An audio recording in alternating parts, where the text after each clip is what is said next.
Assalamualaikum warahmatullahi wabarakatuh. Saya bersama sahabat-sahabat para asatidz yang tergabung dalam Yayasan Tabung Wakaf Umat. Saya sebagai pembina. Tanah ini adalah tanah wakaf, luasnya lebih kurang 1 hektar, berada di Palas, Kota Pekanbaru, Riau. Di atas tanah ini akan dibangun total bangunan setelah dihitung sebanyak 14,1 miliar sebagai asrama.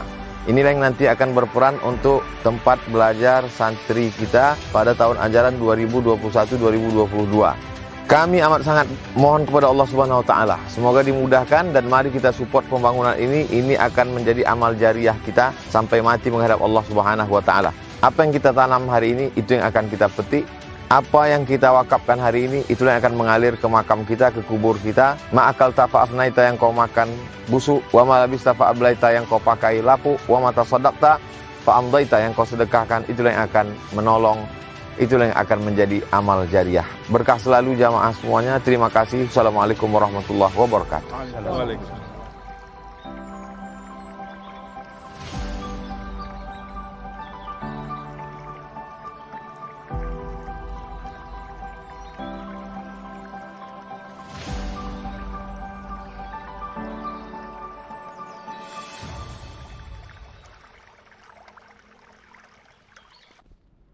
Bismillahirrahmanirrahim. Assalamualaikum warahmatullahi wabarakatuh. Alhamdulillah wassalatu wassalamu ala Rasulillah wa ala alihi wa sahbihi wa man tabi'ahu wa mawalah. Bapak-bapak, ibu-ibu yang dimuliakan Allah Subhanahu wa taala, ini bekal kita untuk tanggal 20 Juli 2021. Lanjut.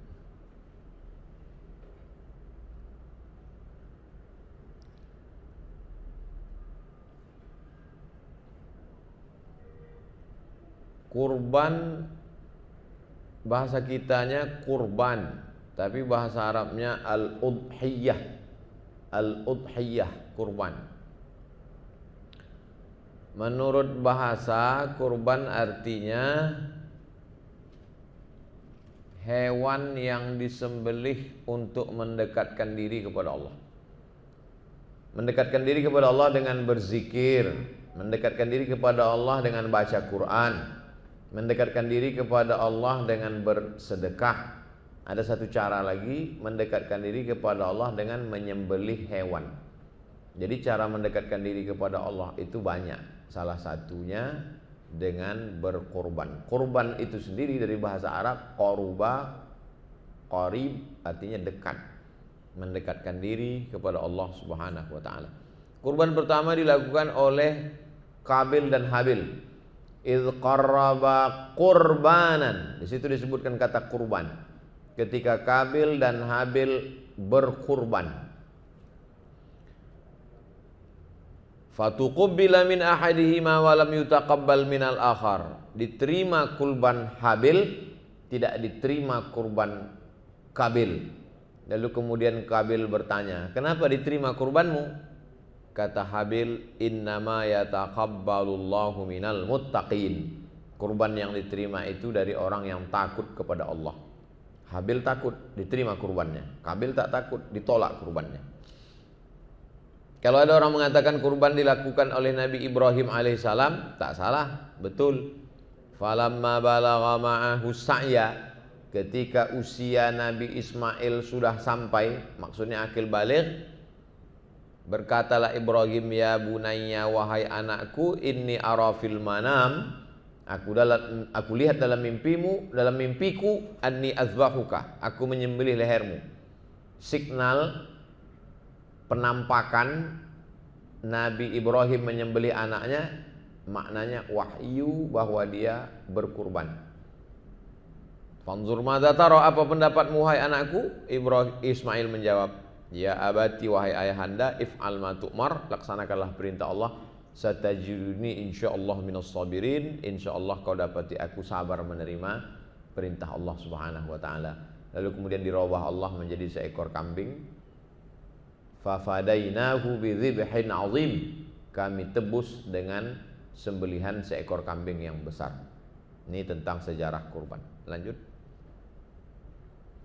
Apa dalilnya? Dari Al-Quran, fasolli li rabbika wanhar. Fasolli, solatlah. Salat Idul Adha waktunya seperti waktu salat sunat Isyraq. Waktu subuh Pekanbaru jam 4.50, terbit matahari 6.10, lewatkan 12 menit, tadi kita 6.20 di Masjid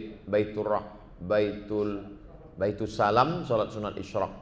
Jadi sebetulnya 6.20 sudah bisa salat Idul Adha. Jadi bagi yang melaksanakan salat Idul Adha di rumah, yang tidak bisa di tanah lapang atau di masjid, maka laksanakanlah waktunya sudah mulai bisa dari waktu salat sunat Isyraq. Wanhar, sembelihlah kurban. Dalil kedua, wal budna, onta, di tempat kita kambing, sapi, ja'alnaha lakum min sya'airillah. Menyembelih kambing, kerbau, lembu, unta pada tanggal 10, 11, 12, 13 itu bagian dari syiar, show, memperlihatkan. Jadi ada ibadah itu yang tak boleh orang lain tahu. Sholat tahajud, berzikir, bersedekah. Tapi ada ibadah yang mesti diramaikan. Istri ikut, anak ikut. Nah, inilah dia ibadah kurban. Kemudian hadis Nabi SAW, ma min adamiyun ma'amila adamiyun min amalin, tidak ada amal yang paling disukai Allah untuk dilakukan seorang hamba daripada menyembelih kurban. Wa inna dama la yaqa'u min Allah bimakan qabla an yaqa'a min al-ardi. Darah menetes dari leher kambing, dari leher onta, dari leher lembu jatuh ke tanah, ada yang lebih cepat daripada tetesan darah, yaitu ampunan Allah Subhanahu wa taala. Jadi selama ini minta ampun kepada Allah dengan istighfar, minta ampun dengan salat sunat taubat, minta ampun dengan umrah. Ada satu lagi, minta ampun silap salah dengan cara menyembelih hewan kurban. Adapun Nabi sendiri melaksanakannya, dhahan Nabi sallallahu alaihi wasallam bikabasyaini. Nabi menyembelih 2 ekor kambing domba, amlahaini, warna bulunya putih bersih, akranaini, sudah bertanduk, sudah cukup umur, wadi'an qadamahu ala sihafiha. Nabi meletakkan kakinya ke sisi tubuh hewan kambing itu, dijatuhkan kepala kambing, sisi kiri jatuh ke tanah, Nabi menginjak sisi kanannya, lalu Nabi menyembelih. Fadzabahahuma biyadihi, disembelihnya dengan tangannya sendiri. Dianjurkan untuk menyembelih sendiri. Lanjut.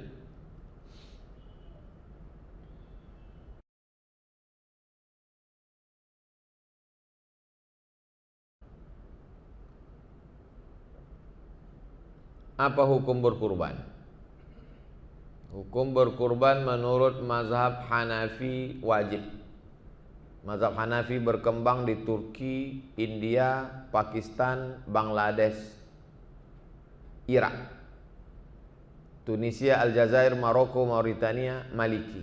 Mesir Hanafi juga besar, Maliki juga besar, mazhab Syafi'i juga besar. Sebagian Hambali ada. Dalam mazhab Hanafi berkurban wajib.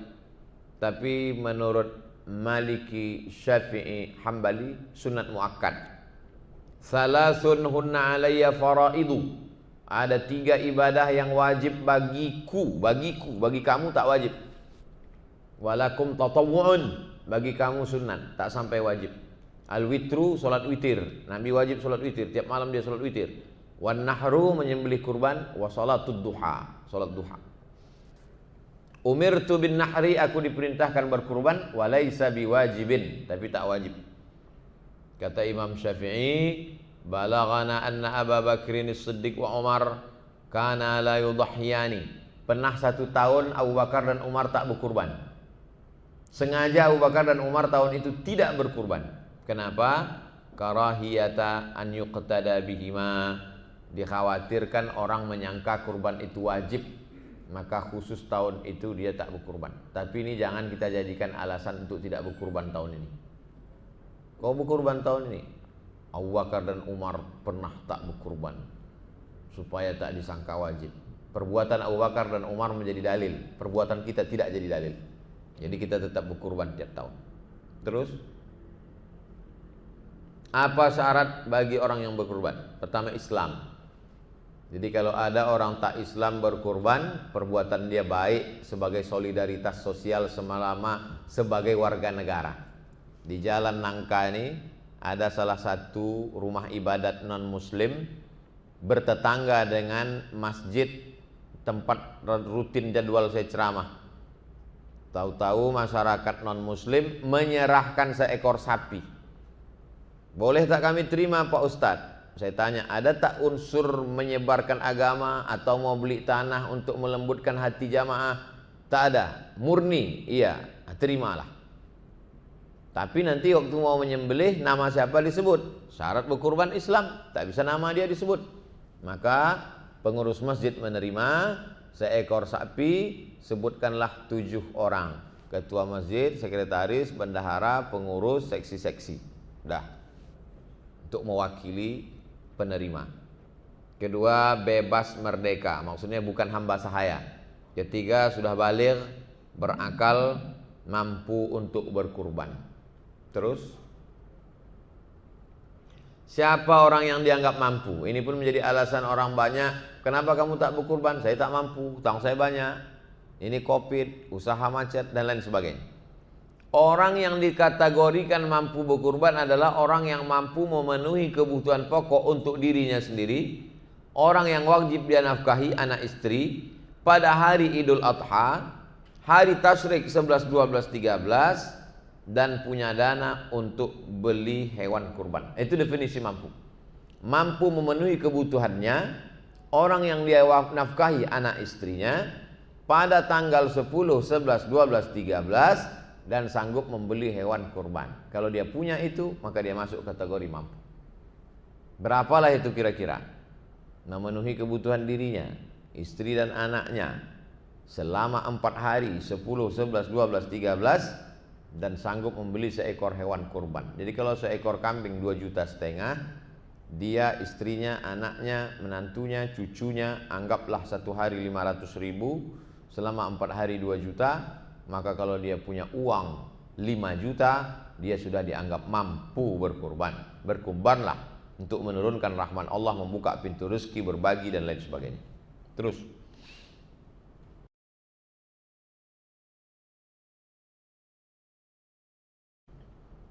kapan waktu penyembelihan kurban? Penyembelihan kurban sudah boleh dilaksanakan beberapa saat setelah terbit matahari pada hari Idul Adha. Yang dimaksud beberapa saat, matahari naik setinggi tombak. Setelah diukur menurut ilmu astronomi 12 menit. Jadi kalau Pekanbaru terbit matahari jam 6.10 tambah 12, 6.22. Waktu beberapa saat tersebut diukur dengan waktu kira-kira selama 2 rakaat sholat dan 2 khutbah yang singkat. Jika hewan kurban disembelih sebelum waktu tersebut, maka sembelihan itu tidak sah. Habis sholat subuh dipotongnya, tak sah. Zikir, baca Quran, lewatkan matahari terbit, lewatkan 12 menit, potong. Sholat sunat, potong. Sholat sunat Idul Adha. Waktu penyembelihan kurban tersebut berlanjut hingga hari Tasyrik 11, 12, 13 berdasarkan hadis kullu ayyami tasyriqi dzabhun. Semua hari Tasyrik adalah hari penyembelihan. Tak ada duit hari 10, 11. Tak sempat 11, 12. Sibuk 12, 13. Sampai menjelang tenggelam matahari. Jam 6 tanggal 13 masih bisa. Karena belum masuk waktu maghrib, waktu Pekanbaru. Terus, apakah pada malam hari boleh menyembelih kurban? Karena ada hadis berbunyi naha 'anidz dzabhi bil lail. Nabi melarang menyembelih kurban pada waktu malam. Larangan penyembelihan pada waktu malam untuk menghindari hal yang tak diinginkan. Antara lain salah potong, menyulitkan dalam distribusi, sulit menyaksikan penyembelihan karena gelap, lampu tak terang. Ilat sebab itu tak ada lagi zaman sekarang. Zaman sekarang lampu terang benderang, bahkan orang nonton bola malam, main futsal malam, maka menyembelih binatang kurban pun tak ada halangan malam kalau siangnya sibuk dan lain sebagainya. Dikhawatirkan siang ramai, prokes, malam lebih sepi. Pak pengurus, malam aja kita potong. Silakan malam. Hadis ini tak berlaku karena sebabnya hilang. Terus hewan apa saja yang disembelih? Walikulli ummatin ja'alna mansakan. Setiap umat Nabi Musa, umat Nabi Ibrahim, umat Nabi Isa, umat Nabi Muhammad SAW sudah dibuatkan khusus cara beribadahnya. Liyadhkuru smallah, untuk menyebut nama Allah, ala ma razaqahum min bahimatil an'am, untuk menyembelih hewan-hewan kurban. Karena tidak ada riwayat dari Rasulullah para sahabat menyebutkan bahwa mereka menyembelih hewan-hewan jenis lain. Yang dimaksud jenis lain selain daripada an'am. Yang dimaksud dengan an'am, surat Al-An'am, binatang ternak, unta, lembu, kerbau, kambing. Tak ada kurban dengan burung puyuh, tak ada kurban dengan burung onta, walaupun mungkin dagingnya lebih banyak daripada kambing. Karena yang dimaksud di sini adalah Al-An'am, binatang ternak. Lanjut. Hewan yang paling afdal disembelih, yang satu mengatakan kambing, yang satu mengatakan lembu. Mana yang lebih afdal? Unta, yang kedua lembu, yang ketiga domba, kemudian kambing. Dilihat dari hewan yang paling banyak dagingnya. Jadi yang dilihat itu adalah mana yang paling banyak dagingnya. Kalau seekor lembu yang kurus, lembu kampung, dibandingkan dengan domba super yang besar, lebih bagus domba, karena daging domba lebih banyak. Kalau 7 ekor domba dibandingkan 1 ekor lembu, bagus domba, karena dagingnya lebih banyak. Kalau 7 ekor kambing kampung dibandingkan dengan 1 sapi limosin, bagus sapi, karena dagingnya lebih banyak. Jadi masalah ini bukan lihat jenis hewannya, tapi mana kuantitas daging lebih banyak, itu lebih bagus. Terus, adakah batasan usia? Ada. Untuk unta genap 5 tahun masuk tahun ke-6. Untuk lembu kambing genap 2 tahun masuk tahun ke-3. Untuk domba genap 1 tahun masuk tahun ke-2. Dari mana taunya? Dari gigi dan tanduk. Itu makanya dibawalah yang mengerti ilmunya untuk ke pasar hewan, dibuka mulut kambing, tengok giginya. Terus, apa syarat tertentu tentang batasan jumlah orang yang berkurban? Naharna ma'a Rasulullah SAW amal Hudaybiyah al-badanata an sab'atin. Kami berkurban bersama Nabi Muhammad SAW pada tahun Hudaybiyah, tahun ke-6, 1 ekor unta, wal baqarah, 1 ekor lembu, an sab'ah, untuk 7 orang. Itulah yang kita laksanakan di masyarakat kita sekarang di Pekanbaru, berkisar antara 2.200.000 sampai 2.500.000 untuk 1 ekor lembu, 7 orang. Adapun yang berkurban seekor kambing, dilaksanakan Nabi SAW. Dua-duanya pernah dilakukan. Nabi pernah melakukan seekor kambing, pernah juga 7 orang dengan seekor unta dan lembu.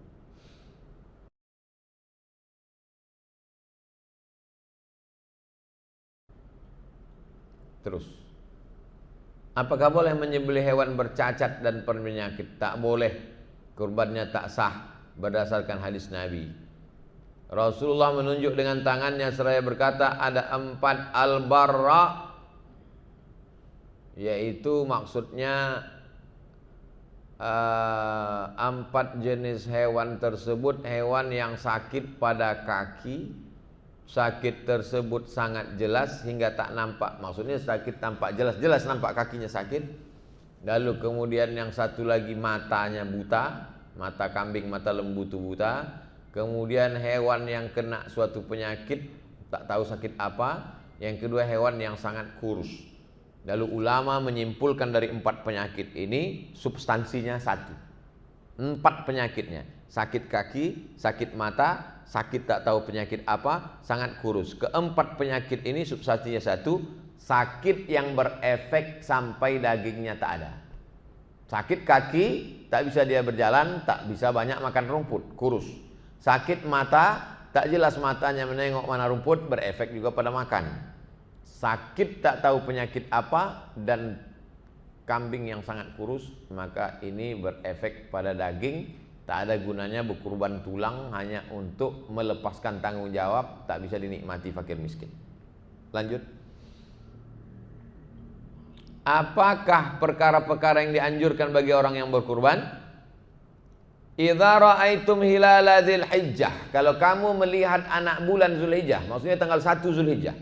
Wa arada ahadukum an yudhi, kamu mau berkurban, falyumsik an sya'rihi wa azfarihi, jangan potong rambut, jangan potong bulu badan, kumis, jenggot, wa azfarihi, jangan potong kuku pada tanggal 1 sampai tanggal 10.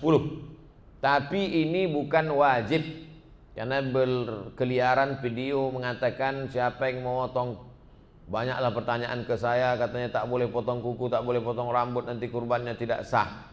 Ini hukumnya sunat anjuran. Siapa yang tetap potong kuku, potong rambut, kurbannya tetap sah. Siapa yang tidak potong kuku, tidak potong rambut dari tanggal 1 sampai tanggal 10, habis dia berkurban baru dia potong rambutnya, potong kukunya, sunnah afdal. Terus, adakah bacaan khusus waktu akan menyembelih? Bismillah dengan nama Allah, wallahu akbar, Allah maha besar, Allahumma minka walaka. Bacaan paling pendek, Bismillah, wallahu akbar, Allahumma minka walaka. Bacaan panjang, inni wajjahtu wajhiya lilladzi fatara samawati wal arda hanifan musliman wa ma ana minal musyrikin. Qul inna salati wa nusuki wa mahyaya wa mamati lillahi rabbil alamin. La syarika lahu wa bidzalika umirtu wa ana awwalul muslimin. Bismillahi wallahu akbar, Allahumma minka walaka an Muhammad wa ummatihi. Terus, apakah orang yang berkurban mesti menyembelih hewannya sendiri? Disunnahkan menyembelih hewannya sendiri bagi laki-laki. Bagi perempuan maka disembelihkan oleh laki-laki, dia hanya menyaksikan saja, sebagaimana Aisyah melihat penyembelihan yang dilakukan Nabi Muhammad SAW, sebagaimana Fatimah melihat penyembelihan yang dilakukan oleh Sayyidina Ali. Terus, bagi orang menyembelih hewan kurban untuk orang lain, apakah dia mesti menyebutkan nama orang yang berkurban itu? Kalau dia sebut, bagus. Dalilnya, Allahumma taqabbal min Muhammad wa ali Muhammad. Ku sembelih untuk Muhammad dan untuk keluarga Muhammad. Seandainya dia tidak menyebutnya juga tak masalah. Kata Imam Hasan Al-Basri, bacaan bagi orang yang menyembelihkan, memotongkan hewan orang lain, Bismillah wallahu akbar, hadza minka walaka, taqabbal min fulan. Terimalah kambing si fulan bin fulan. Andai tak dia baca, maka tetap sah, innamal a'malu binniyat. Tulis nama-namanya, Allahumma minka, bismillah, wallahu akbar, Allahumma minka walaka, Allahumma taqabbal min fulan bin fulan bin fulan bin fulan bin fulan bin fulan bin fulan bin fulan, potong. Terus, apakah orang yang berkurban itu boleh makan daging hewan kurbannya? Bukan boleh, disuruh Allah. Fakulu minha, makanlah, disuruh.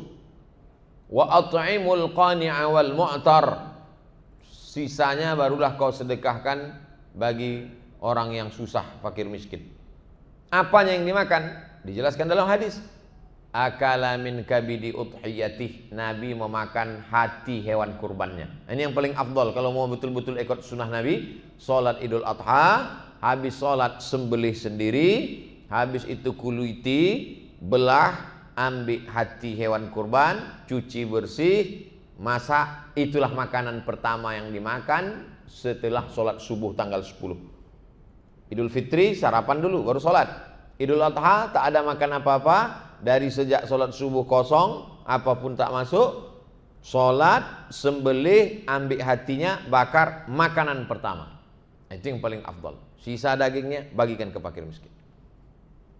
Terus, adakah orang yang belum akikah boleh berkurban? Ini selalu jadi alasan orang. Kau kenapa tak berkurban? Aku belum akikah. Tiap tahun pula tuh. Tidak ada alasan orang berakikah tak berakikah, karena akikah saya tanggung jawab ayah saya terhadap diri saya. Sedangkan kurban saya tanggung jawab saya terhadap diri saya. Kita akikah tak akikah itu bukan urusan kita, itu urusan orang tua. Tapi kurban tanggung jawab kita. Maka orang yang belum akikah dia boleh berkurban. Kullu ghulamin, setiap anak, rahinatun, tergadai, bi aqiqatihi. Bagaimana cara menebus anak yang tergadai tadi? Tudbahu anhu yauma sabi'ihi, disembelihkan kambing pada hari ke-7, yuhlaqu, dikasih dicukur rambut, wa yusamma, dikasih nama. Tapi hadis ini jangan dipelintir lalu mengatakan tak ada gunanya berkurban karena belum akikah, tak ada hubung kait. Akikah pun hukumnya tak wajib. Tak ada satu mazhab pun mewajibkan akikah. Hukum akikah sunat muakkad. Terus, apakah boleh membagi daging hewan kurban ke negeri lain? Tidak boleh membagikan daging kurban ke negeri lain sejauh jarak qasar salat 89 km. Daging dari Pekanbaru dikirim ke Duri tak bisa, karena jarak Pekanbaru ke Duri 125 km.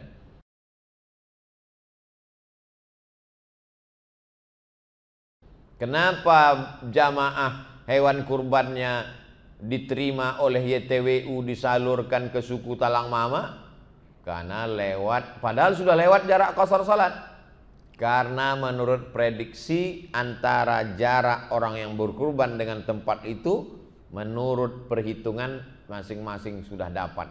Itulah maka kurban Saudi Arabia dikirim ke Ethiopia, Afrika, dikirim ke Bangladesh. Kenapa? Karena dari jarak Saudi Arabia ke daerah tersebut menurut prediksi sudah dapat masing-masing. Begitu juga di Pekanbaru.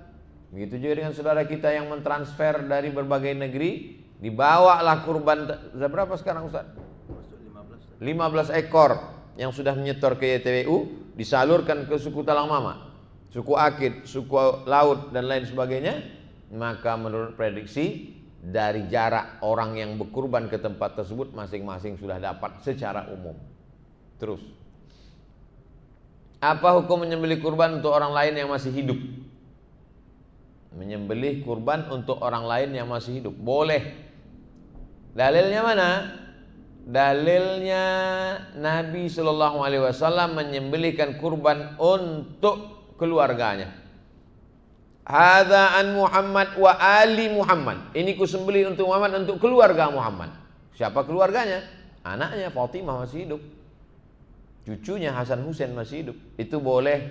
Dalil boleh berkurban untuk ini 2,5 juta untuk saya, 2,5 juta istri saya, 2,5 juta anak saya, 2,5 juta. Boleh berkurban untuk orang lain. Terus, bagaimana hukumnya berkurban untuk orang yang sudah meninggal dunia? Boleh. Mana dalilnya? Allahumma hadza an Muhammad wa ali Muhammad. Ini kusembelih untuk Muhammad dan untuk keluarga Muhammad. Padahal kurban itu disembelih di Madinah. Sementara keluarga Nabi Khadijah Ummul Mukminin sudah meninggal di Makkah. Itu menunjukkan bahwa kurban sampai pada orang yang hidup dan sampai juga pada orang yang meninggal dunia. Hanya saja ulama ada beberapa pendapat. Menurut mazhab Maliki, makruh hukumnya berkurban untuk orang yang sudah meninggal dunia. Kalau orang yang meninggal itu tak ada menyampaikan wasiat sebelum mati. Kecuali dia sebelum meninggal mengatakan, nah nanti kalau kau kaya duit banyak kau kurban untuk emak ya, boleh. Tapi kalau tak ada, dibuat oleh anaknya, makruh. Jika orang yang meninggal ada menyebutkannya sebelum dia meninggal dan bukan nazar, maka ahli warisnya dianjurkan melaksanakan. Itu Maliki. Menurut mazhab Hambali, boleh berkurban untuk orang yang sudah meninggal dunia. Dagingnya boleh disedekahkan dan dimakan, balasannya pahalanya sampai walaupun tak ada wasiat. Dalil mazhab Hanafi sama seperti mazhab Hambali, akan tetapi menurut mazhab Hanafi haram memakan dagingnya, seluruh dagingnya diserahkan ke fakir miskin. Perbedaan mazhab. Terus, bagaimana prosentase pembagian daging hewan kurban? Fakulu minha, makanlah. Wa at'imul ba'isal fakir, serahkan ke fakir miskin. Yut'imu ahla baitihi sulus, untuk keluarga, anak, istri di rumah 1/3. Jadi kalau kita tidak serahkan ke panitia, sembelih sendiri kambing, 1/3 untuk di rumah, 1/3 untuk tetangga, 1/3 lagi untuk keluarga. Dibagi 1/3, 1/3, 1/3. Begitulah pembagiannya. Tapi kita di Pekanbaru tidak melaksanakan seperti itu. Di Maroko begitu. Jadi setiap rumah itu dari mulai tanggal 1 sudah mengikatkan tali kambing depan rumahnya. Nanti habis sholat dia potong sendiri, habis itu dia bagi. Saling berbagi. Nanti yang ini bagi ke sini, yang ini bagi ke sini, karena masing-masing motong. Tempat kita tak begitu tradisinya. Datang ke masjid, serahkan, tidak tahu menahu tentang masalah pemotongan, panitia membagi, nanti dapat 2 kupon. 1 kupon sebagai kaum muslimin muslimat, 1 kupon sebagai peserta kurban. Jadi yang kita lakukan itu boleh karena jatah kita di bawah 1/3. Yang tidak boleh itu mengambil daging lebih dari 1/3. Nah, itu tak boleh. Terus bagaimana kurban zaman dulu? Apakah mereka mengenal istilah panitia? Tak ada panitia kurban zaman dulu. Kurban potong masing-masing. Tapi bahwa ada orang yang dilimpahkan kuasa mewakili untuk memotong dan membagi, ada. Sayyidina Ali. Sayyidina Ali ditugaskan Nabi untuk memotong dan membagi. Itulah dalil panitia sekarang. Panitia diberikan kuasa untuk memotong dan membagi. Bahkan lebih daripada itu, mensurvei, membeli, memotong, membagi. Tapi panitia mesti sadar diri. Jangan mentang-mentang dia mensurvei, membeli, memotong, membagi, lalu dia kadang lebih berkuasa daripada orang yang berkurban. Nah, ini mesti didudukkan masalah. Terus, apakah panitia kurban boleh mengambil sebagian daging kurban sebelum dibagikan? Tak boleh.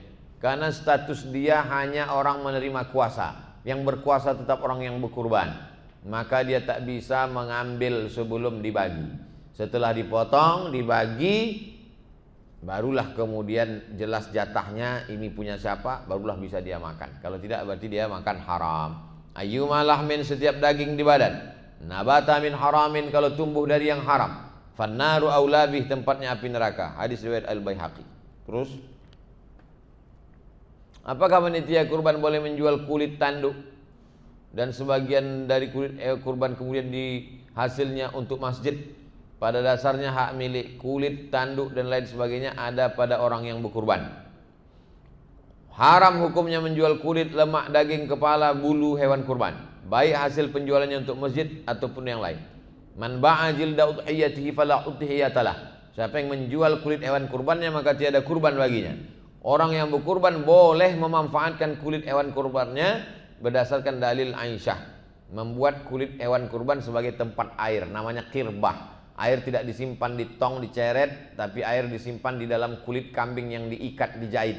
Boleh, tapi tak ada orang Pekanbaru yang menyimpan air di kulit kambing sampai sekarang. Maka kulit kambing itu kalau dipotong kecil-kecil dibagi busuk karena tak pandai mengolahnya. Maka menjual kulit hewan kurban, merubahnya menjadi duit daripada mudarat dibuang bau bangkai, boleh. Tapi hasilnya tetap dibagikan ke fakir miskin. Terus, apakah boleh memberikan kulit tanduk daging kepada orang yang menyembelih sebagai upah? Tak boleh memberikan kulit atau sebagian dari tubuh hewan kurban kepada orang yang menyembelih hewan kurban sebagai upah. Tak boleh sebagai upah, tapi sebagai hadiah boleh. Apa beda upah dengan hadiah?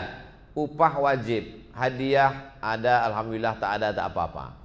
Maka saya selalu menyampaikan untuk tukang potong dengan tukang kuliti mesti dikasih upah. Cerita pahit-pahit. Pak, masjid kami ada 10 ekor kambing, 10 ekor lembu. Bapak biasanya motong kalau seekor berapa upahnya? Mohon maaf jangan tersinggung. Kata dia 1 ekor 50.000, kasih dia 500.000. Ini upah. Setelah itu baru dikasih dia hadiah. Ini ada hadiah 2 kupon. Jangan jadikan daging sebagai upah. Itu tak betul. Terus, dari mana kami ambilkan duitnya? Dari biaya di awal. Maka akadnya waktu di awal itu, ini 2,5 juta untuk hewan kurban dan biaya operasional. Masuk ke akad. Yang dimaksud biaya operasional, biaya survei, biaya transportasi, biaya jaga malam, ngopi karena kambing sapi dipotong tidak langsung sampai tapi 2-3 malam nginap, biaya ongkos bensin membagi. Kalau tidak nanti kena di akad, duit apa yang dibagi. Terus, apakah hewan berkorban itu dilaksanakan seumur hidup sekali atau tiap tahun? Tiap tahun. Ada yang mengatakan seumur hidup sekali, enggak. Tiap tahun dilaksanakan tapi tak wajib. Sunnat muakkadah. Sunnah muakkadah, sunnat muakkad. Terus, apakah non muslim boleh mendapatkan jatah bagian hewan kurban? Menurut mazhab Maliki makruh hukumnya memberikan daging hewan kurban kepada orang Yahudi dan Nasrani. Mazhab Hambali membolehkan pemberian daging hewan kurban kepada kafir jika kurban tersebut kurban sunat. Kalau kurban itu kurban wajib, tak boleh diberikan kepada yang tak Islam, walaupun sedikit. Kurban sunat sama kurban wajib apa bedanya? Kurban wajib kurban nazar. Maka zakat tak boleh diberikan kepada tak Islam. Kurban nazar, kalau aku nanti sehat berkurban aku tahun ini, tak boleh. Kurban yang kita laksanakan kurban sunat boleh dibagikan ke non muslim. Terus apa hikmah yang dapat dipetik? 1. Melaksanakan perintah Allah. 2. Mengikuti sunnah Rasulullah. 3. Membangkitkan semangat kebersamaan. 4. Mengikis sifat bakhil, pelit, kikir. 5. La yanalallaha luhumuha. Allah tak menerima dagingnya. Allah tak perlu dagingnya. Wala dima'uha. Allah tak perlu darahnya. Walaki analuhu taqwa minkum. Yang diterima Allah itu adalah ketakwaan dari orang yang berkurban.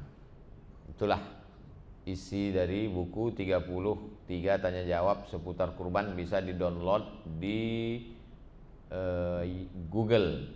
Tulis di situ 33 tanya jawab kurban, print, cetak, share di grup-grup masjid masing-masing. Untuk video hari ini juga nanti diupload di channel Tabung Wakaf Umat, di-share ke grup-grup masjid panitia kurban untuk mengingatkan kita kembali tentang fikih kurban. Itu yang dapat saya sampaikan. Terima kasih. Wassalamualaikum warahmatullahi wabarakatuh.